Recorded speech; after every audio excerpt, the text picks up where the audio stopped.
Hello and good morning friends, welcome to the CEC-UGC live lecture. Dear friends, as you know that we are carrying a series on financial accounting. So far we have conducted 4 lectures and this is the 5th lecture in the series.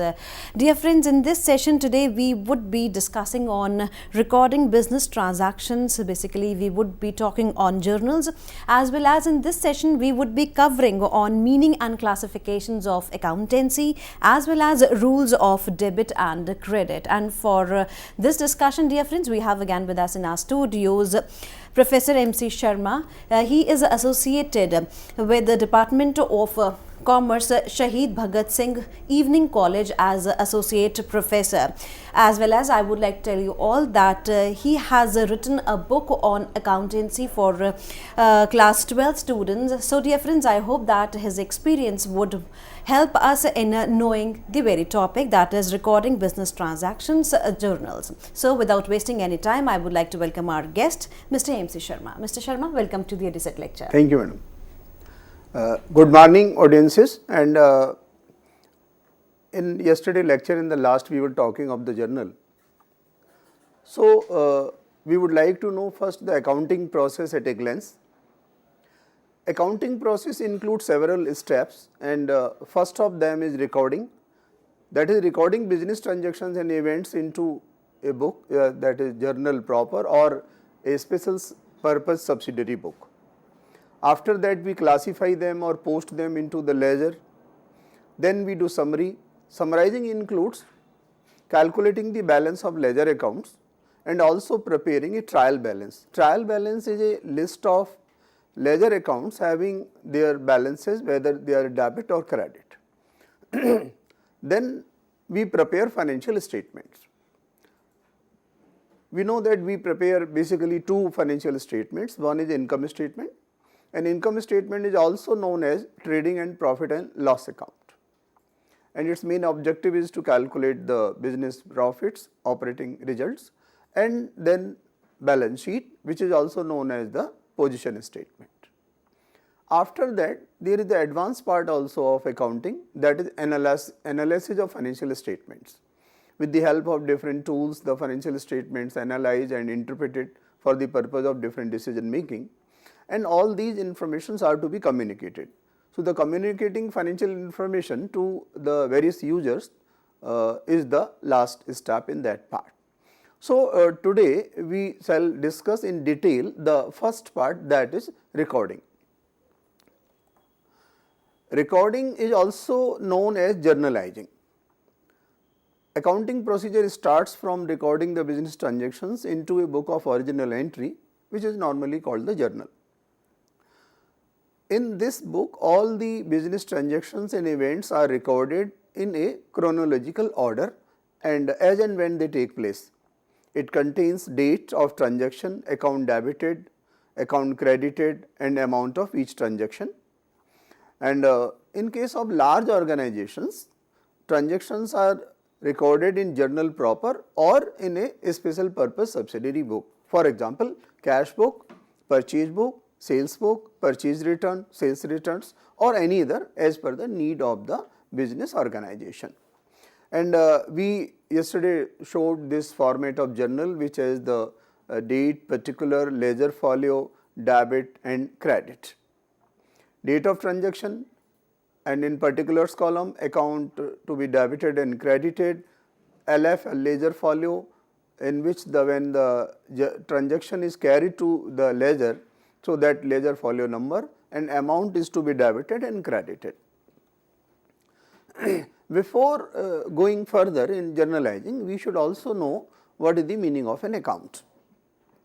An account is a record of all business transactions relating to a particular person, asset or item of expense or income. For example, if the transactions relating to Mr. Ram is recorded at a place, then it will be known as Ram's account. If all transactions relating to bank are recorded at a place, then it will be known as the bank account. Similarly, if the salaries paid during the year are recorded at a particular page in ledger, then it will be known as the salaries account. So, this is that, and this is known as the title of account. Common or traditional format of the account is given here, that is the two parts. Left part has the 4 column, date, particulars, journal folio, amount, and right part is date, particulars, ledger folio and amount. And the left part is also called the debit side and the right part is also called the credit side. So, as we were talking of the debit and credit, so we must know that the debit means the left part of an account and the credit means the right part of an account. This is the simple meaning for the starting. Later on we could discuss the meaning of the debit and credit with reference to the different types of accounts. And now we also discuss this classification of accounts. There are 3 types of accounts: personal accounts, real accounts and nominal accounts. These are very important because the rules of debit and credit are based on the nature of account, whether it is personal, real or nominal. Sometimes we could also find a classification where all the accounts are classified into the 2 categories, that personal accounts and impersonal accounts. So, impersonal accounts include real accounts and nominal accounts. In this way, the accounts either may be classified directly into 3 parts: personal, real and nominal, or alternatively we can have personal accounts and impersonal accounts. Then impersonal accounts further shall be classified into 2 parts: real accounts and nominal accounts. So, we discussed yesterday the personal account means an account of a natural person or artificial person. Natural person like Ram, Hari, Sohan, Mohan, Sita, Geeta, their account natural person. Artificial persons are basically firms, companies, association, institution. Bank is an institution, so bank account is also a personal account but of artificial nature. Company like the Tata Sons, so Tata Sons account will be an account of artificial person nature. Then there are the group account or representative accounts. In this case, one particular account represents a group of accounts. For example, in case of outstanding wages, this outstanding wages represents all the employees and the workers to whom the wages are payable. So, it is representing those employees and laborers to whom we have to pay the wages. So, these are known as the group accounts or representative persons. Real accounts are accounts of anything. Thing may be of 2 types. Thing should be measurable in terms of money, otherwise it has no meaning in financial accounting, as we already discussed that every transaction is measurable or must be measured in terms of money. All these things may be classified into 2 categories: tangible things and intangible things. Tangible things are those things which have the physical existence, and for example, that goods, cash, land, building, furniture, plant, machinery, motor car, we could see them, we could touch them. So, these are the tangible things. Then another category is intangible things. Intangible things have no physical existence. They cannot be seen or the touched, and in business there are certain examples like goodwill, trademark, patent, copyright. All these things cannot be seen because they do not have physical existence, but they have the value. They can be measured in terms of money, they can be bought and sold. So, we also consider these things intangible things. So, real accounts may be of 2 types, either tangible things or the intangible things. Then nominal account. In this category we include the accounts of the items of income or expense. There is no existence of these items, they are also not any physical, but these are basically items of income and expense. These are also called temporary accounts because at the end of every year these accounts are closed. We can also call them income statement accounts because in income statement we consider income account and expenses account to calculate profit or loss. Income may be the sales revenue, which is the common source. Then in case of the professional organization, it may be the fee received. Otherwise, the rent received, interest received, discount received, any item which any income, commission received, brokerage received, that is the income part. Then expenses. Expenses are incurred to run the business.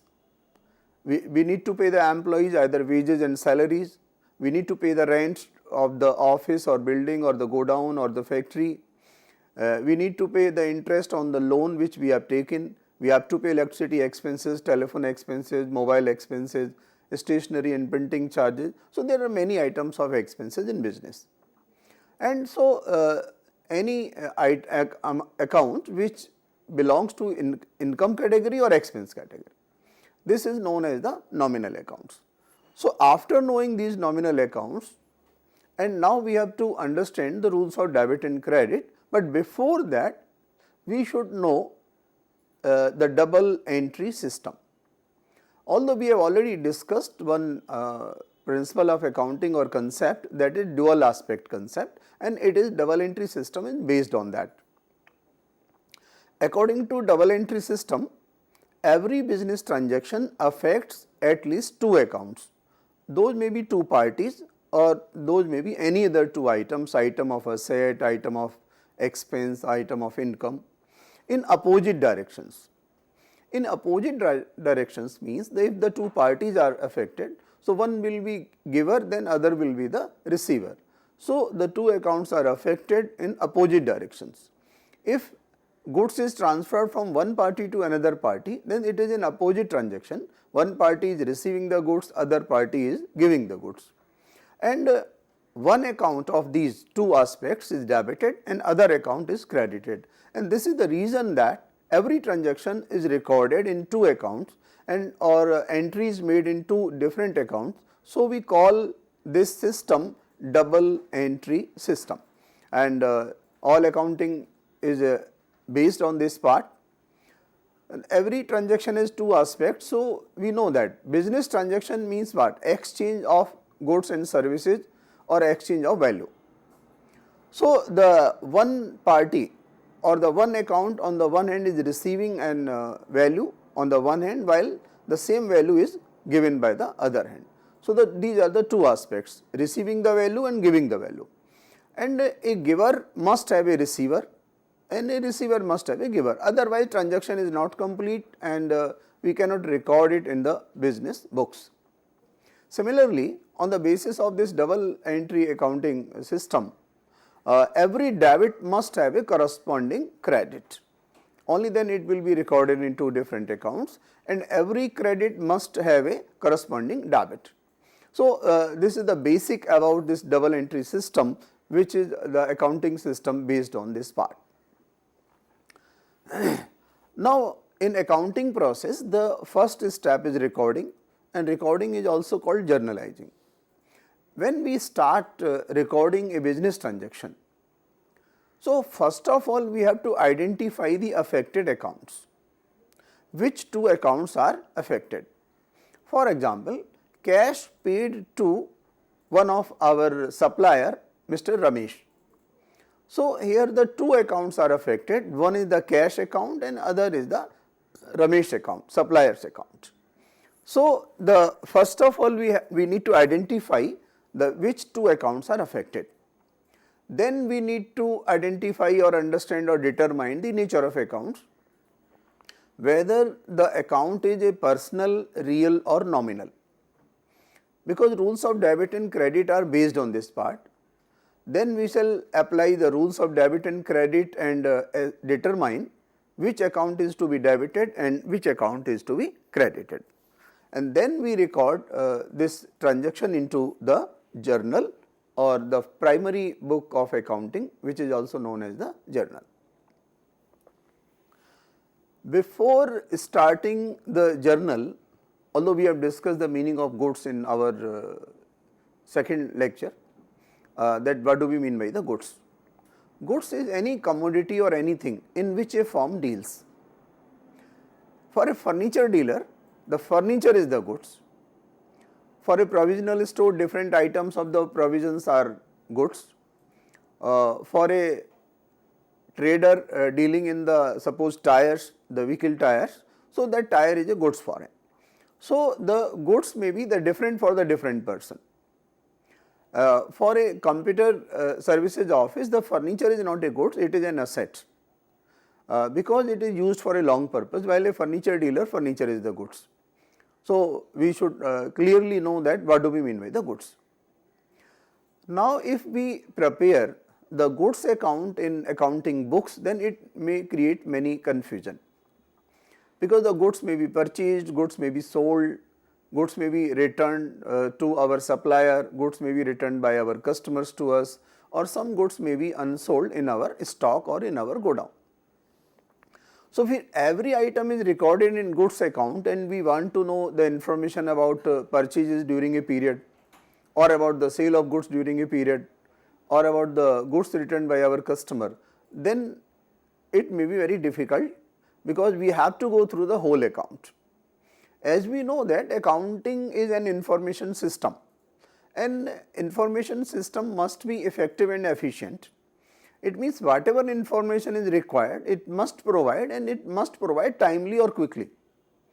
So, when we do accounting or we do journalizing, the goods account is classified into these 5 accounts.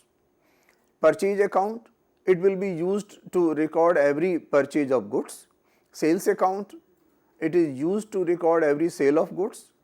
Purchase return account, which is also known as the returns outward account, this is used for the goods returned to our supplier.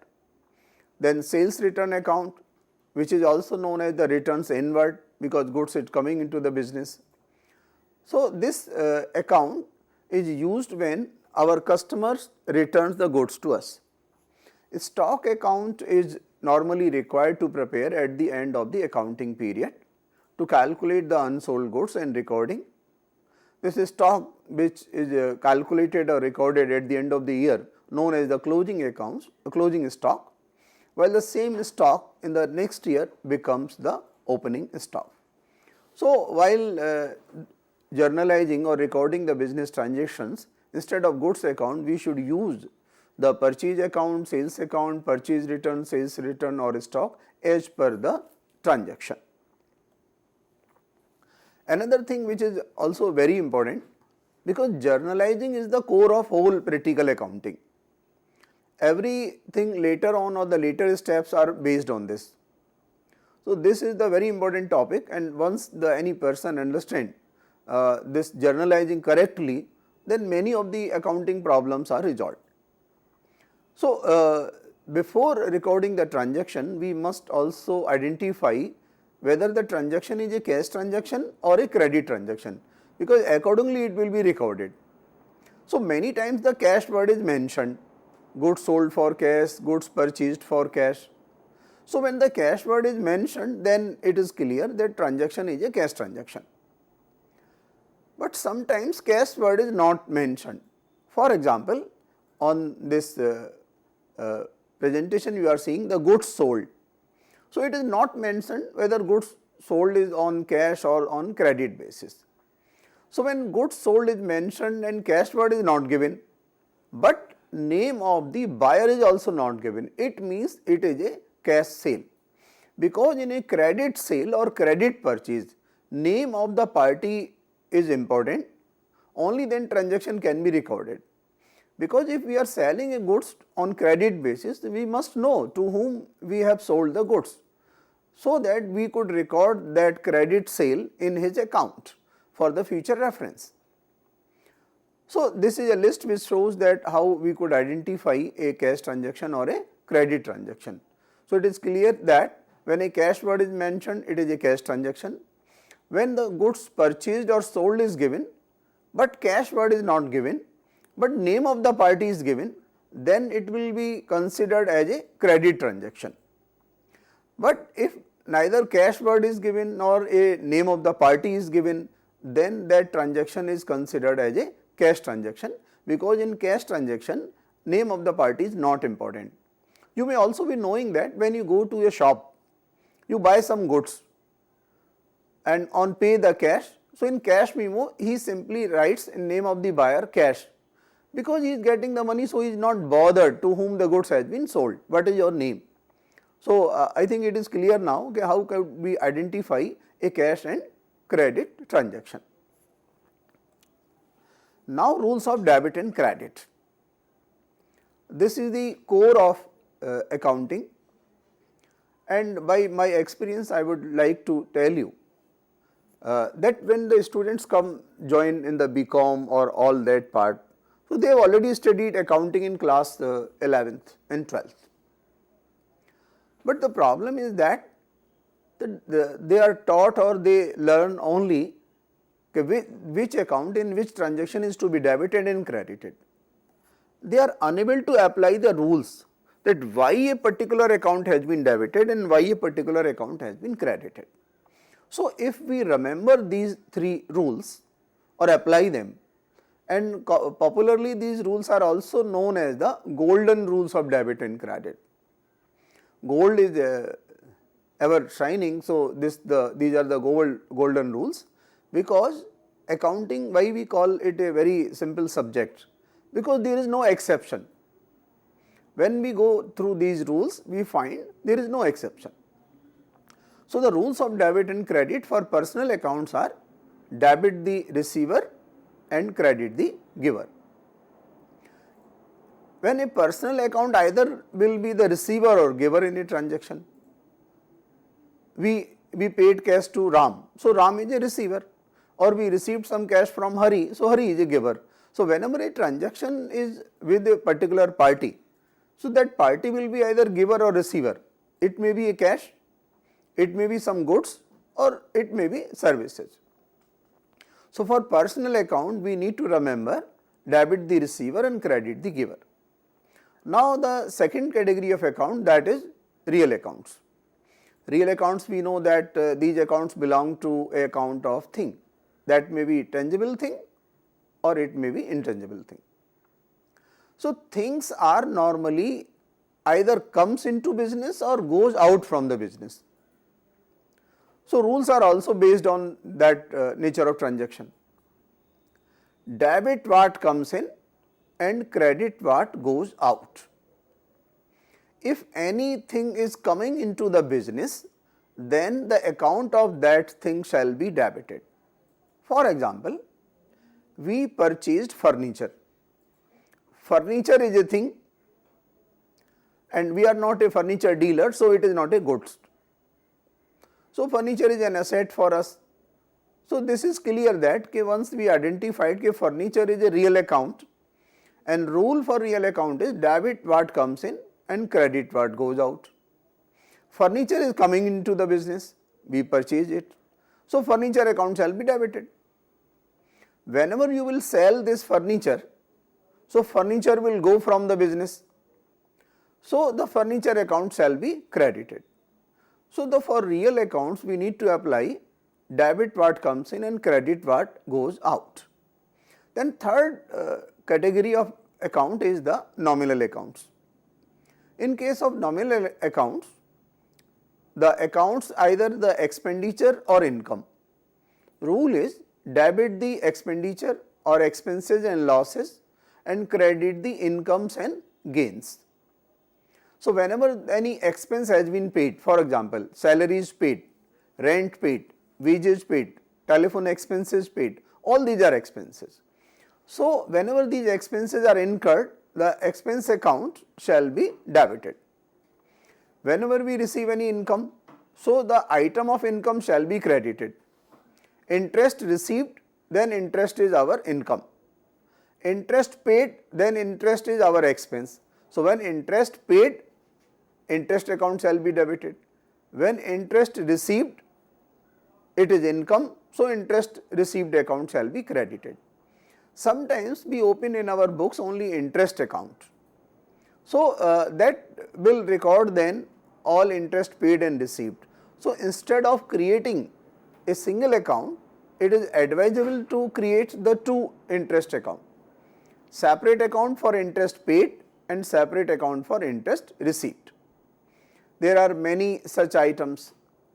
For example, commission may be received or commission may be paid. So, the two different accounts should be opened, one for commission paid and other for commission received. Same thing applies for the rent. Rent may be paid or rent may be received. So when rent is paid, it is expense, so separate account should be created, rent paid account. When we are receiving the rent, a separate account should be created, that is a rent received account. So these are the three types of account or three categories: personal, real, nominal. Rules for debit and credit are: debit the receiver, credit the giver in case of personal accounts; debit what comes in, credit what goes out in case of real accounts; debit all expenses and losses and credit all incomes and gains in case of nominal accounts. If we see these rules with a little attention, we shall find giver is credited and goes out things are credited and gains are credited. So all credit is related with the G items, giver, goes out and gains, and opposite to them shall be debited. It may be a trick to remember the rules of debit and credit. Now we need to see how these rules of debit and credit are applied in business case recording the business transactions and how they are shown in a journal entry. Here we have explained with the help of one table that will also help in understanding the accounts, these rules. The first example is business is started by Ram with cash rupees 20,000. So the transaction is business is started with cash and there are the two accounts affected mentioned against it. One is cash account and other is capital account. Why I have recorded here the capital account instead of Ram account? Because Ram is the owner. Any amount invested by owner in the business is called capital. So in case of a proprietor, we open simply capital account. But in case of a partnership, the name of the account will be slightly different. That will be then Ram's capital account, Shyam's capital account, like this. Okay. So in this transaction, business is started with cash. We identified first that two accounts are affected, cash account and capital account. Now we need to know what is the nature of cash account. Cash account is a real account and we know the rules now. In case of real account, debit what comes in and credit what goes out. And so whether cash is coming or going, in this particular first entry, sometimes the students or the learners are confused that cash is either going or coming. If we see from the point of view of Ram, cash is going. But we should be very clear that we are not recording transactions for Ram. We are recording these transactions for the firm which has been created by the Ram. And we learned one accounting principle, that is business entity concept. According to business entity concept, business is separate from the owner or other parties. So we do accounting for the business or the firm, and this is the reason that the business or the firm is receiving cash from Ram, who is the owner. So it's in the form of the capital. So a cash account is a real account and cash is coming, and Ram account, or that is the Ram's capital account, that is the personal account, and Ram is a giver here. So as per rules, the cash account is to be debited and capital account or Ram's capital account is to be credited. How it will be shown in the journal entry, we could show it, then we shall discuss this. So now you are seeing in this first entry, the journal format, date we have taken the one, particular we are recording it, cash account debit to capital account, and then we are recording being business started with cash. The account which is to be credited, it is traditionally recorded in this journal particular column at the second line, to, by putting this prefixing the 2 and then writing the name of account. So, cash account debit to capital account means that cash account debit and capital account credit. For how much amount cash account is to be debited? We know the 20,000 capital invested. So, in the debit column we are recording 20,000 and the same amount, because both accounts are affected by the same value. So, the capital account is to be credited. So, we have recorded 20,000 on the amount credit column. Okay. Now, we switch over to the second transaction. Second transaction is goods purchased for cash rupees 5,000. Now, which two accounts are affected? Goods purchased for cash. So, we know that the two accounts are affected. One is goods account and other is cash account. And as I explained you before starting this journal, that goods account shall be classified into 5 categories: purchase account, sales account, purchase return, sales return and stock account. So, in this case the transaction is for purchase of goods. So, instead of writing goods account, we shall record purchase account. So, in this transaction 2 accounts are affected, that is purchase account and cash account. Purchase is a goods account, so it is of the real account nature and goods comes in the business. So, as per rule for real accounts debit part comes in, so purchase account shall be debited. And cash goes out, it is also a real account, so cash account shall be credited. Now, we will see how it is to be shown in the journal. In journal second time we are recording purchase account debit 5,000 to cash account 5,000 and also writing narration being goods purchased for cash. It means that purchase account debit and cash account credit. So, it is customary normally to write the prefix the two, but sometimes we could also directly write purchase account debit and cash account credit. Any person who is doing accounting through some software like Tally, both options you may find there. Either we could write debit and credit or we could use the by and to. To is prefixed before the account to be credited and by word is used in that case before the account which is to be debited. Now, we switch over to the next transaction. Goods purchased from Puran on credit rupees 6,000. In this transaction it is clearly mentioned that the goods has been purchased on credit basis. So, which two accounts are affected? Here the two accounts affected are, one is the goods account, that is the purchase account we shall record, and second is the Puran's account. Puran is a personal account. So, goods purchased from Puran, so goods is coming into the business. So, the goods that is the purchase account shall be debited. Puran is a personal account. A person is either a giver or a receiver. In this case the Puran is a giver, so Puran's account shall be credited. So, we shall show it entry in the journal format, purchase account debit to Puran's account. It means that purchase account debit and Puran's account credit. Narration is mentioned there. Narration helps later on understanding a transaction for which transaction the entry has been passed.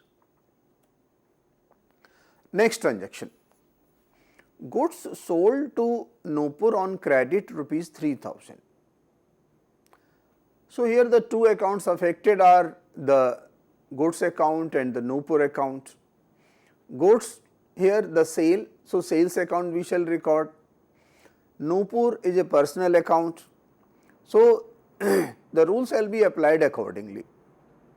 Nupur's account, that is a personal account and Nupur is a receiver here, we have sold goods to her, so her account shall be debited, debit the receiver. And goods goes out and it is a sale of goods, so another account affected is the sales account which is a format of the real account, type of real account. So, the sales account shall be credited. So, we could record it the cash account Nupur's account debit to sales account. See in the journal format, Nupur's account debit to sales account. It means that Nupur account debit 3000 and sales account credit 3000, then narration. Now, the next transaction. Next transaction is goods sold for cash. So, when goods is sold for cash, the no name is required. So, the only two accounts are affected. One is the goods, that will be here the sales account, other is the cash account, and goods account and cash account both are real accounts, and rules are debit what comes in and credit what goes out. So, in case of this transaction, cash account is to be debited because cash is coming in the business, debit what comes in. Goods sold, so goods goes out, so the sales account representing goods is to be credited. So, we shall show it in the format cash account debit to sales account. It means cash is to be cash account debited and sales account credited. Next transaction, goods returned to Puran. Suppose we have purchased some goods from Puran and we want to sell the goods, return the goods. So, the two accounts which are affected, one is the goods account, another is the Puran's account. Puran is a personal account and goods returned. So, goods has been returned to the supplier. So, it will come under the category of the purchase return account, or we could name it returns outward. So, purchase return is a real account, goods goes out, so credit what goes out, so purchase return account shall be credited. Goods has been returned to Puran, Puran is a personal account, debit the receiver, so Puran's account shall be debited. Now, we could see it in the format. Puran's account debit to purchase return account. It means that Puran accounts debited and purchase return account is credited. Now, next transaction. Next transaction is goods returned by Nupur.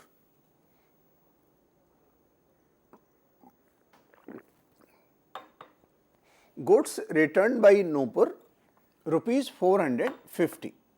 Two accounts are affected here. One is goods account, other is the Nupur account. Goods account is a real account, but here we shall record it in the sales return account or returns inward account. Goods has been returned by Nupur for rupees 450. So, the real account rules that debit what comes in and credit what goes out. Here the goods is coming into the business.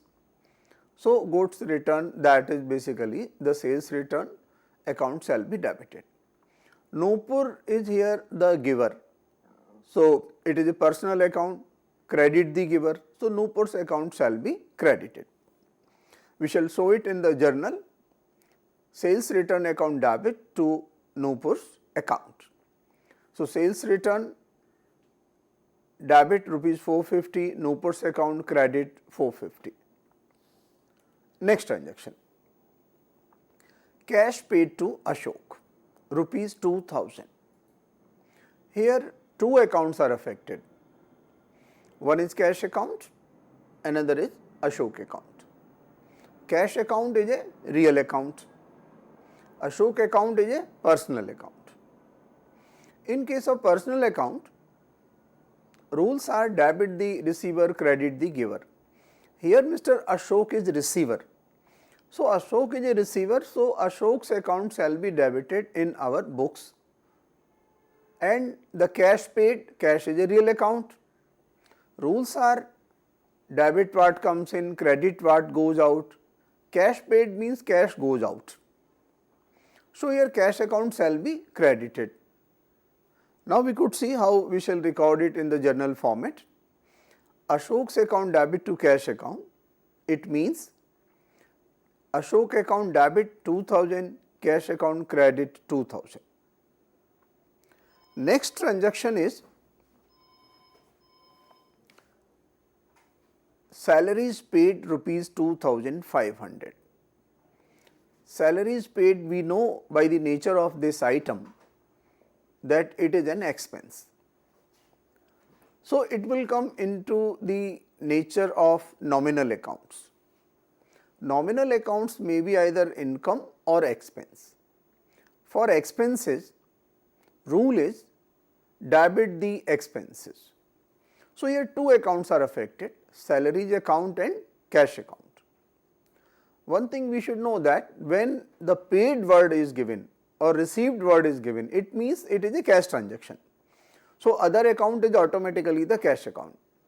So, here two accounts are affected, salaries account and cash account. Salary expense, so to be debited, and cash real account, cash goes out to be credited. Now, we could see in the format of journal, salaries account debit to cash account, it means salary account debited and cash account credited. Next transaction, commission received. Commission received, it means it is an income for the firm. Received means it has been received in cash. It may be received by check also, but sometimes that it must be mentioned. So, commission received rupees 1700. So, here the two accounts are affected. One is commission account, other is cash account. Commission received is income and incomes are to be credited. Cash real account, for real account debit what comes in this case cash comes into the firm. So, cash account shall be debited. So, we shall record in journal cash account debit to commission account and record the narration. So, I think it is clear that the cash account debit and to commission means to commission account, the commission account credit. Next transaction, furniture purchased. We are not here the dealing in the furniture, it nowhere mentioned in the question. So, furniture is an asset for us, or furniture is a real account, physical asset, tangible item. So, the real account and furniture purchased means furniture comes in. When it is mentioned furniture purchased and name of the supplier is not mentioned, so it means it is clear that we have purchased furniture for cash. So, furniture is a real account, other account affected is a cash account, both are real account, furniture comes in, so account shall be debited, cash goes out, so cash account shall be credited. Now, we see it in the journal format, furniture account debit to cash account. Next transaction, cash received from Nupur. Cash account is affected here and Nupur's account is affected. Cash account is a real account, cash received means comes in means to be debited. Nupur is a personal account, Nupur is giver here, so her account shall be credited and we shall show this journal entry, cash account debit to Nupur's account.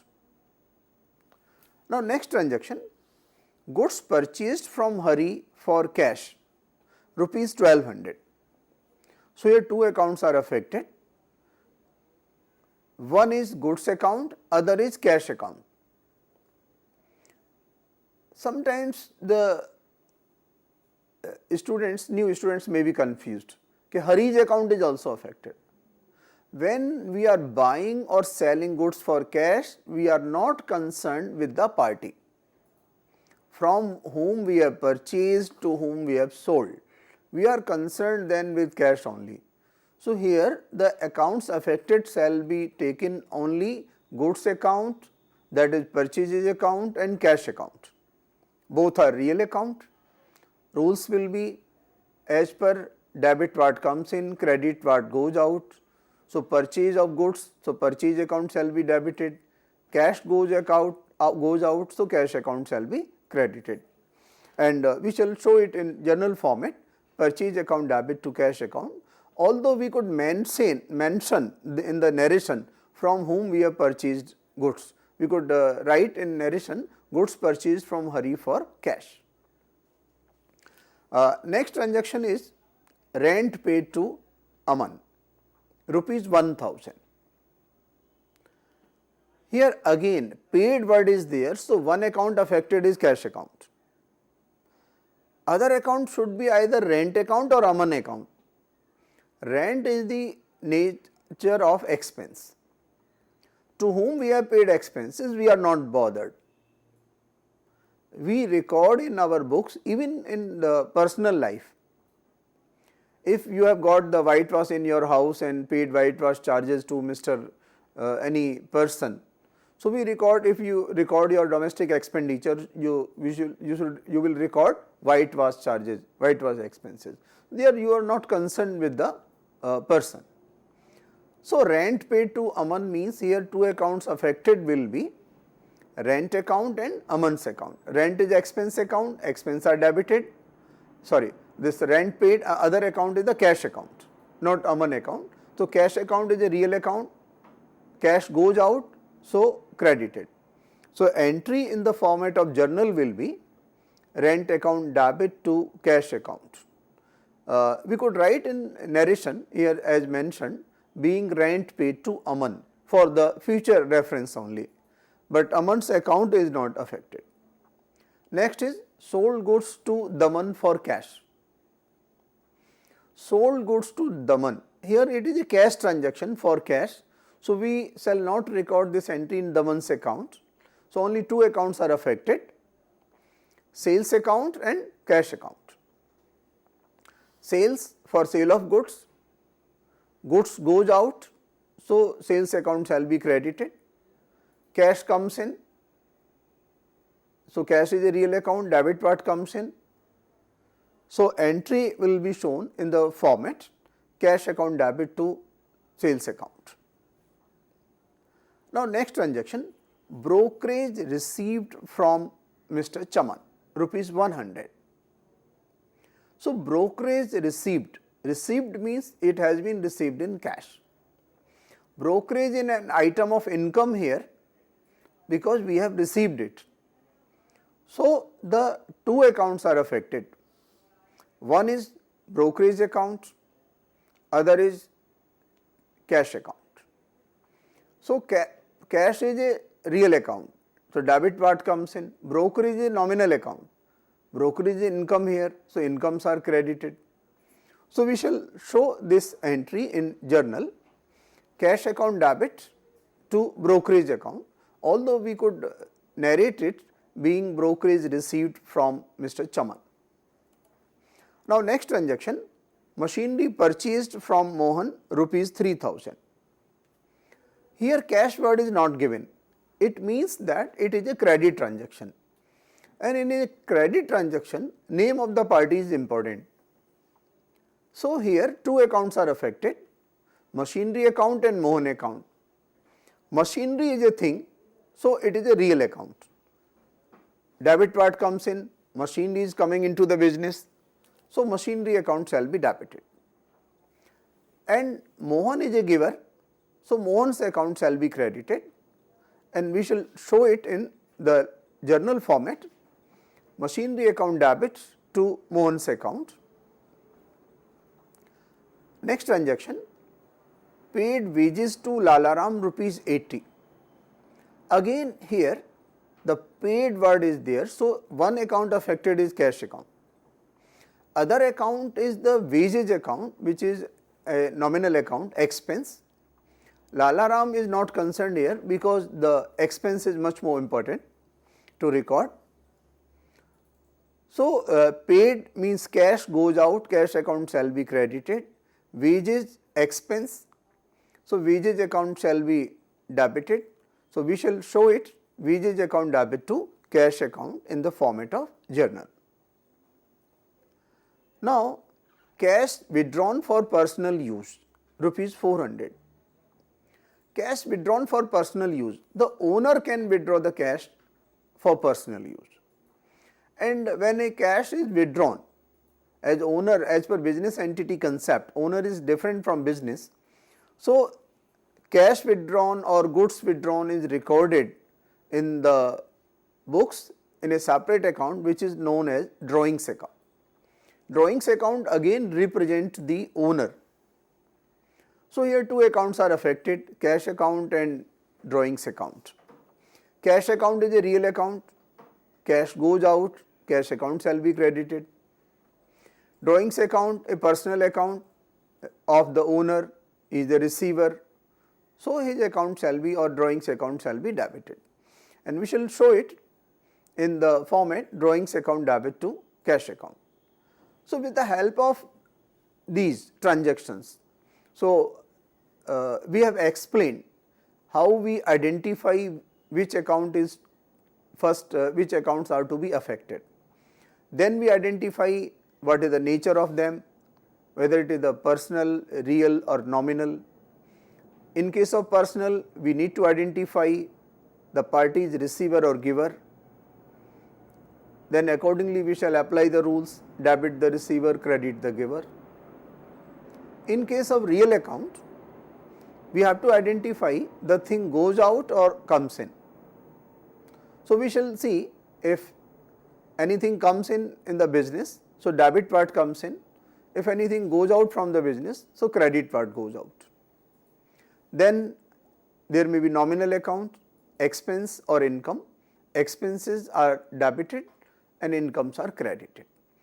These rules are the core of the whole accounting, and whenever we are recording any transaction in journal or later on we shall see in the other format, we should see on what basis if this account has been debited or credited. In this continuation, till now we have done some very simple entries. Simple entries where one account is debited and one account is credited. But sometimes a transaction may be a little wide and more than one account may be affected, more than two accounts may be affected. So, when more than two accounts are affected, the entry to be passed shall be a compound entry. In a compound entry, there is a possibility that one account is debited and one or more account are credited. It may be reverse also, one or more account are debited and one account is credited. It may also be the multiple accounts are debited and multiple accounts are credited. So, those are known as the compound entry, but the rules are the same. In accounting, rules are never changed, there is no exception. So, again we need to identify the accounts affected, then identifying their nature and then applying the rules. We could see one example here first. On 15 January, cash received from Hari and Rakesh rupees 1000 and rupees 1500 respectively. So, nature of transaction is the same, it is a receipt from the two persons and it is on the same date. So, instead of passing two entries, some accountant may pass one single entry which will be compound entry, although it is not necessary. An accountant may also pass the two different entries, one for receiving cash from Hari, for example cash account debit to Hari's account, another entry for receiving cash from Rakesh, cash account debit to Rakesh's account. But some experienced accountants may pass a compound entry, single entry for these transactions. So, cash account debit to Hari's account to Rakesh's account. So, we are crediting Hari's account for 1000 as we received rupees 1000 from Hari. We have credited Rakesh's account for 1500 as we received cash 1500 from Rakesh, and the total cash received is 2500. So, that is the combined amount, the cash account debit. There may be the few more examples for this compound entries. But normally when we pass the compound entry, nature of the transaction should be the same. Like in this first example, paid salaries rupees 1000, rent rupees 500 and wages rupees 300. All are payments, payment of expenses. So instead of passing three different entries, salaries account debit to cash, rent account debit to cash, wages account debit to cash, we could pass a single entry for all these three transactions. It will be shown in the journal as you see on the screen that salaries account debit 1000, rent account debit 500, wages account debit 300 to cash account credited for the total payment, that is 1000 plus 500 plus 300. So the total amount is 1800. Another transaction we would see for receiving cash. Received cash rupees 1000 from Hari, 2000 from Mohan. So we could show it as cash account debit to Hari to Mohan, Hari rupees 1000, Mohan rupees 2000 and total cash received is 3000. Similarly, next transaction is payment, paid to Ramesh rupees 500 in cash and rupees 1000 by check. So it is the payment to Ramesh, but the mode are the two, one amount paid in cash, other amount paid by check. I would like to explain here that any transaction, check transaction, that the check shall be paid by our bank, so the bank account is used for that. So we are seeing in this entry, Ramesh account debit 1500, because the total payment made to Ramesh is 1500, to cash 500, to bank account 1000. So this is a compound entry. Another transaction we could see that business started with cash rupees 10,000, stock rupees 4,000 and furniture rupees 6,000. All these transactions which you are showing, I am showing their journal entries on the screen, that cash account debit, stock account debit, furniture account debit to capital account, that is business started with cash, stock and furniture. Next, goods sold to Rakesh for cash and credit. So Rakesh debit for credit sale, cash debit for cash sale and total sales credited to sales account. In case of purchase of goods, purchase account debit, cash purchase to cash account, credit purchase to Subhash account. So these are the different examples for the compound entry, and we shall continue this different type of other entries in our next lecture. Your queries are invited. With this note, thank you sir, thank you so very much for giving us a productive session once again, and dear friends, we would be meeting again very soon and would be discussing further. Till then, take care, goodbye. Thank you sir. Okay, thank you.